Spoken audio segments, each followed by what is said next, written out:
All right, let's just get right into it. Welcome to today's Explainer, where we're going to unpack a feeling I guarantee, literally guarantee, almost everyone watching this has experienced. You know that restless feeling, that invisible itch to constantly check your phone even when it hasn't buzzed? Or maybe that sudden inability to sit through a whole movie, or just sit alone with your thoughts for a few minutes without feeling a phantom vibration in your pocket? Well, today, we are investigating the science of stolen attention, and we're looking at exactly what is happening inside your head. Picture this exact scenario. It's midnight, you're lying in bed, and you open up a short-form video feed. You see a funny dance, and then a movie clip, and then some random street interview. Suddenly, you look at the clock, and it's 1 a.m. You turn off the screen, but if someone asks you what the very first video you watched was, your mind is a complete blank. You've consumed a massive amount of information, but your brain hasn't processed or retained a single bit of it. It's just a blur. And guys, there is a measurable, scientific reason why our minds are blanking like this. Researcher Gloria Mark actually tracked workplace screen habits over the decades. To put this into perspective, back in 2003, people spent about 2.5 minutes on a screen before switching tasks. Today, that number has plummeted to just 40 seconds. Our on-screen attention span has been completely fractured. Section 1. The Brainrot Epidemic. We really need to start treating this not just as some quirky internet joke, but as a real, scientifically measurable condition. The term we use for this is brain rot, which, crazy enough, was actually named the Oxford Word of the Year. It perfectly captures the cognitive overload that happens when we're constantly bombarded with low-context, high-emotion micro-content. It's basically digital junk food. When you consume too much of it too quickly, your brain literally cannot keep up with the processing required. And that's exactly what leaves you feeling so sluggish, distracted, and detached. Section 2. Evolution versus the algorithm. So why do we fall for this? Well, we've got to look at the ancient hardware running inside our skulls.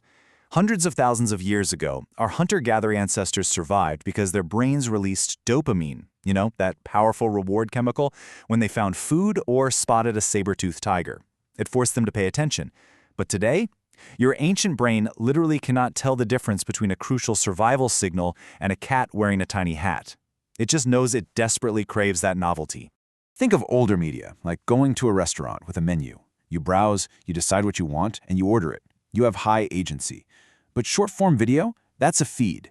Imagine a menuless restaurant where a machine just continuously places bite-sized morsels directly onto your tongue. You don't choose. You just consume or skip.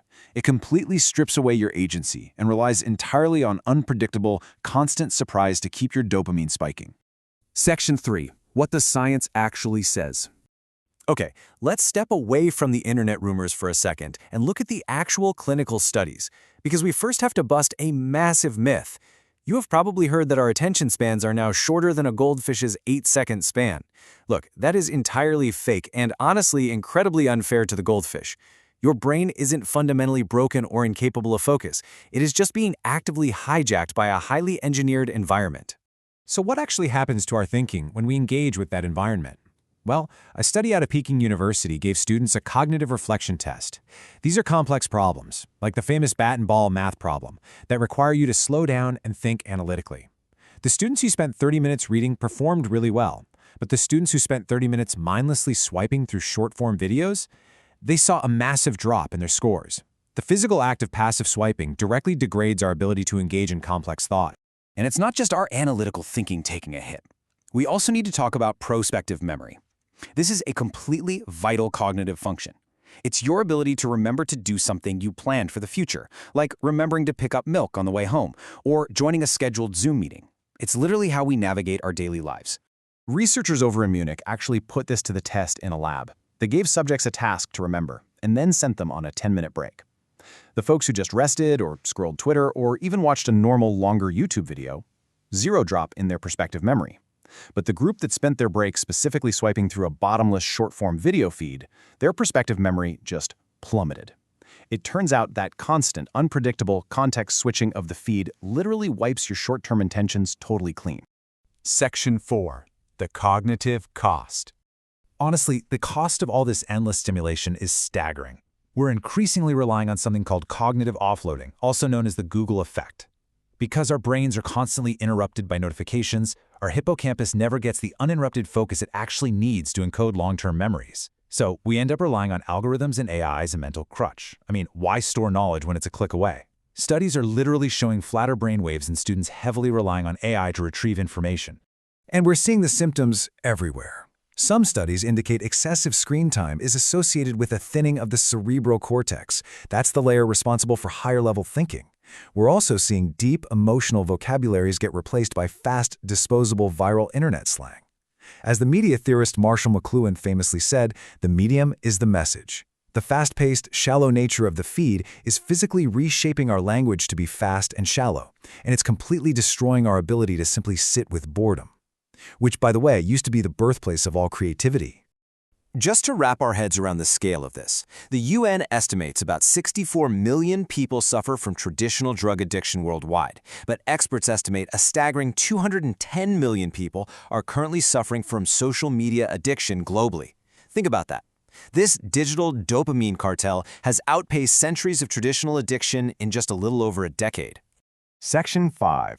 Reclaiming your brain. Okay, take a deep breath, because here is the good news. The damage is absolutely not permanent. This is all thanks to neuroplasticity. Your brain is a highly adaptable muscle. If it can be wired for constant distraction and shallow dopamine hits over a few years, it can absolutely be rewired for deep focus and sustained attention. You just have to train it. So what's step 1? Researchers call it an algorithm detox. You literally have to train the machine working against you. When you see cheap, brain-rot content, don't just scroll past it. Actively hit Not Interested. Force the algorithm to serve you brain nourishment. Subscribe to long-form educational media. Tell the platform that you are a user who demands structure, not just a bottomless bucket of popcorn. Next, we've got to talk physical boundaries to reset that dopamine baseline. Practice progressive overload for your attention. Read a book for just 5 minutes today, maybe 10 minutes tomorrow. Use environmental design. Physically remove the phone from your workspace so focus becomes the path of least resistance. Try to spend 30 minutes a day completely idle. No music, no screens, just your thoughts. And protect the system itself by eating foods that support the hippocampus, like your omega-3s. Actually, I have a challenge for you right now. If you want an immediate shock to your system, go into your phone's developer settings and turn the display to strictly grayscale mode. Strip away all those bright, saturated slot machine colors. You will be absolutely amazed at how incredibly boring your device becomes when the artificial visual dopamine is suddenly turned off. This whole thing really brings to mind a profound thought from the pioneering psychologist William James way back in 1890. He said, "My experience is what I agree to attend to." Your entire reality, your memories, your intelligence, and your personality are shaped exclusively by where you direct your focus. If you let an algorithm direct it, well, you surrender your experience. So as we wrap up, I want to leave you with one big question. When this explainer ends in just a few seconds, what are you going to do? I challenge you, do not immediately swipe to the next video. Close the app. Sit in silence for 1 minute. Let this information settle and take back control of your neural real estate right now.